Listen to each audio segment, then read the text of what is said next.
One of the characteristics of the traditional Judeo-Christian God is that he knows the future. That seems to us, normal, mortal people, as impossible. Is it impossible? No, I don't think that's at all impossible, and I think there are a variety of models that one could use to explain how God knows the future.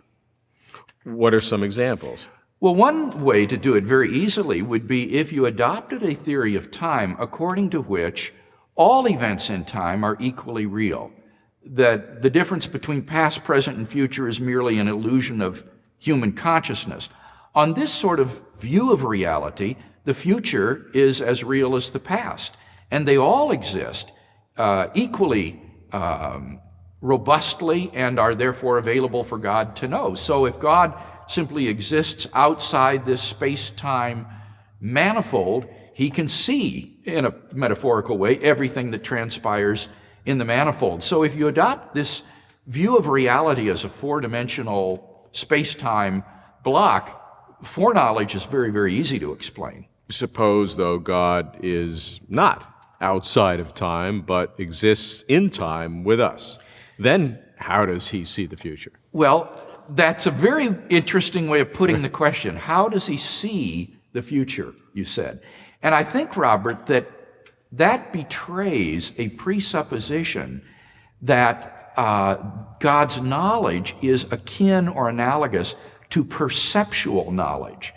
And on this view, we think of God's knowledge of the future as some sort of foresight, that he looks ahead and sees what's going to happen, and that's how he knows it. And this kind of perceptual approach to God's knowledge, I think, does run into real problems if you have a view of time according to which temporal becoming is a real and objective feature of reality. Because it hasn't happened yet. Because there is no reality to look ahead and see. But I think that construing God's foreknowledge on the model of perception is just completely wrong. When you think about God, that's terribly anthropomorphic in any case. God's knowledge of mathematical truths or ethical truths isn't based on anything like perception. Rather, I would adopt what we could call a conceptualist model of God's foreknowledge rather than a perceptualist model.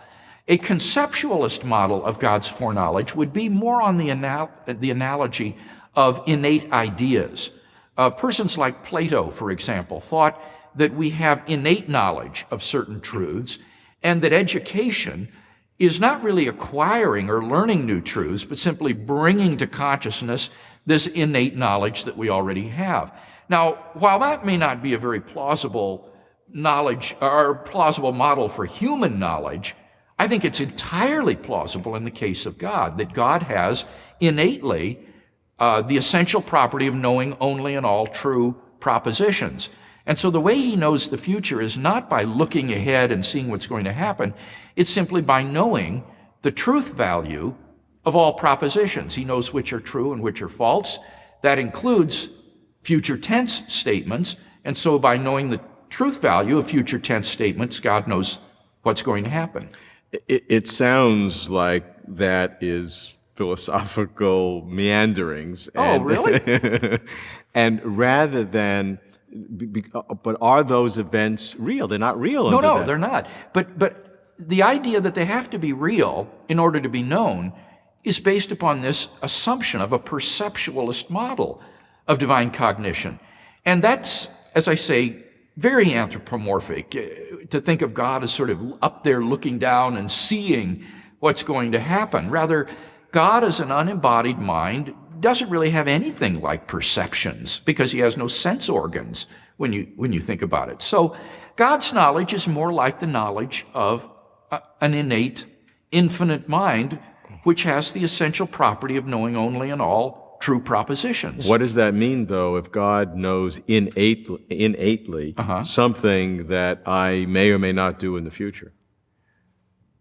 What that means is that one of those statements is true. Either you will eat pizza tomorrow for lunch or you will not eat pizza tomorrow for lunch. One of those statements is true and one is false because they're contradictories. Right.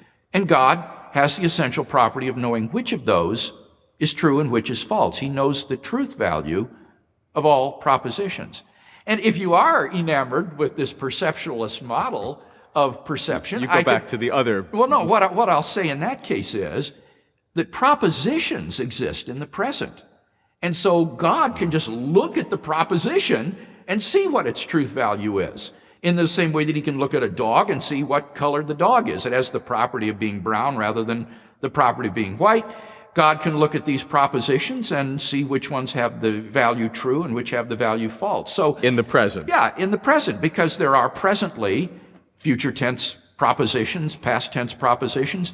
God can look at them and see their truth value. So Now, I think that's completely misconceived. As I say, his knowledge isn't like perception, but for those who are wedded to this idea of perception, they seem to have forgotten about these propositions that exist that God could look at and inspect. does that mean that in the theory of time that past, present, and future are all real, God could perceive everything, but in the theory that time is a becoming and the past is over and the future has not yet come, that God then has to know the future through some innate mechanism?